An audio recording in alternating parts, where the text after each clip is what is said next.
12 semaines après le lancement de la saison 18 de L'amour est dans le pré, M6 en dresse le bilan les lundis 13 et 20 novembre. Télé Loisirs fait le point. Toutes les bonnes choses ont une fin. Et L'amour est dans le pré ne coupe pas à cet adage.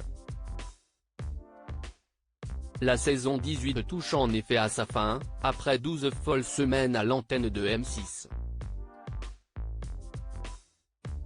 Les lundis 13 et 20 novembre, les fidèles du programme de dating champêtre retrouveront les agriculteurs de cette moisson 2023 pour dresser le bilan de leur quête sentimentale. S'il était 14 lors de la diffusion des portraits en début d'année, ils ne sont plus que 12 à se présenter devant Karine Le Marchand. Baptiste a en effet abandonné avant les speed dating, tandis que Stéphane a trouvé l'amour en dehors de l'émission. Fous amoureux ou cœur à prendre, quel est le bilan amoureux de cette saison? Anaïs, L'amour est dans le pré 2023, avec Thomas, si est fini. Si Anaïs a vite mis un terme au séjour de Romain chez elle, alors qu'il était son gros coup de cœur, elle s'est ensuite rapprochée de Thomas. Tous deux semblaient sur la même longueur d'onde, au point que le Suisse a prolongé son séjour en Corrèze. Pourtant, si est seule que l'éleveuse de chèvres est venue au bilan. Ça a duré plus d'un mois après la fin du tournage, a expliqué la jeune femme de 36 ans. Et d'ajouter, les envies et les désirs ne sont pas toujours les mêmes. Plus on discutait, moins on se comprenait sur les projets de vie, sur le travail. On n'avait pas envie de perdre plus de temps ou de se faire plus de mal, a-t-elle indiqué. Triste et déçue de cette issue, Anaïs tire tout de même un bilan positif de sa participation à l'émission qui lui a ouvert des perspectives. Elle est d'ailleurs devenue amie avec un de ses prétendants, Ludo, mais leur relation reste purement amicale. Elle cherche un homme entre 35 et 42 ans. Jean-Paul, ADP, rupture houleuse avec Maria entre eux, ça a été les montagnes russes. S'il a longtemps tergiversé entre ses deux prétendantes, il a fini par avouer ses sentiments à Maria. Des débuts de relation tout feu tout flamme avant de s'éteindre à petit feu. Premiers accrochages au sujet de son retard, puis de son manque d'attention. Le voyage en amoureux au Portugal n'a fait que précipiter la chute du couple. Au point de décider d'arrêter là leur histoire. Une rupture actée lors d'un dîner au restaurant, juste avant de draguer la serveuse devant Maria. De quoi se faire épingler par les téléspectateurs et par Karine Le Marchand. David, L'amour est dans le pré, Speed Dating Express au bilan avec Karen face manque de courrier de qualité pour David, la production avait lancé un appel au printemps dernier sur les réseaux sociaux.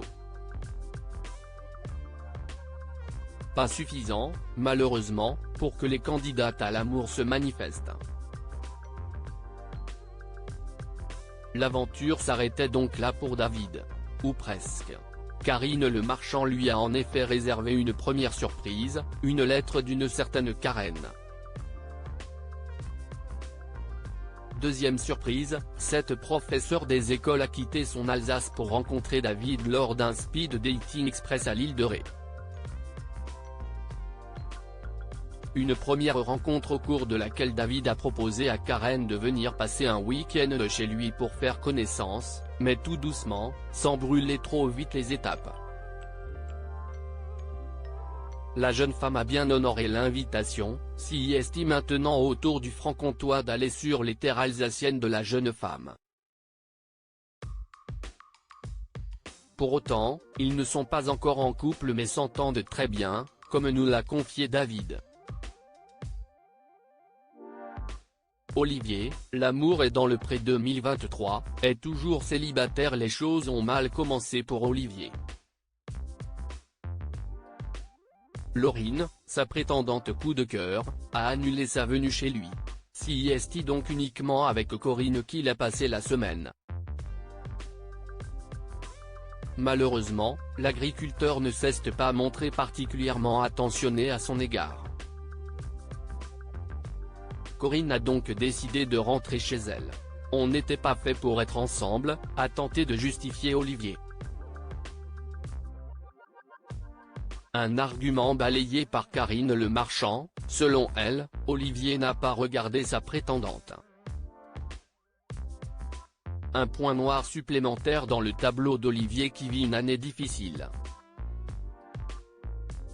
Olivier est toujours célibataire. Julien, l'amour est dans le pré, a rompu avec Thibaut. Mais a rencontré quelqu'un après le bilan. Après le départ fracassant de Bastien, Julien pouvait enfin vivre une belle histoire avec Thibaut.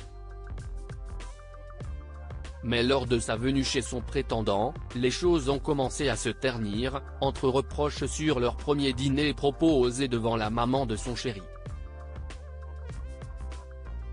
Pourtant, il semblait toujours épris l'un de l'autre lors du dernier épisode. Mais le couple a fini par se séparer quelque temps après la fin du tournage.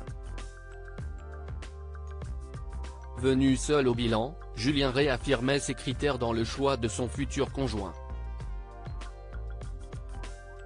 Physique, je m'en fous, mais il faut absolument que la personne ait un lien avec le milieu agricole.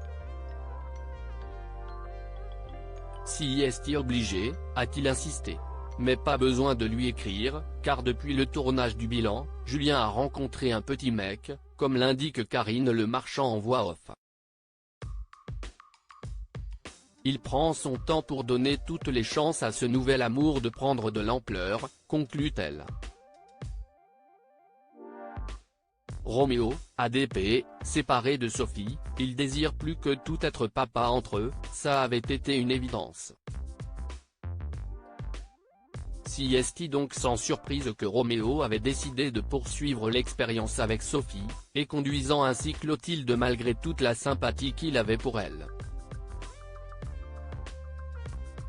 S'il s'entendait très bien avec Sophie, il s'est aperçu qu'il n'éprouvait pas davantage de sentiments pour elle.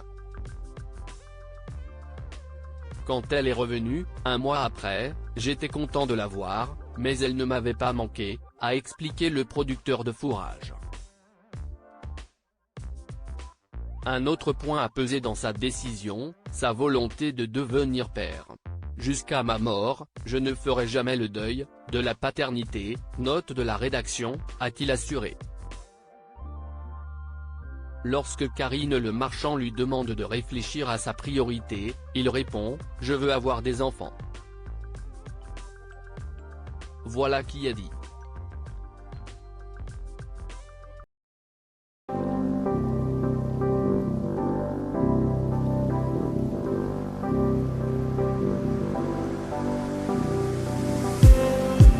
Just need some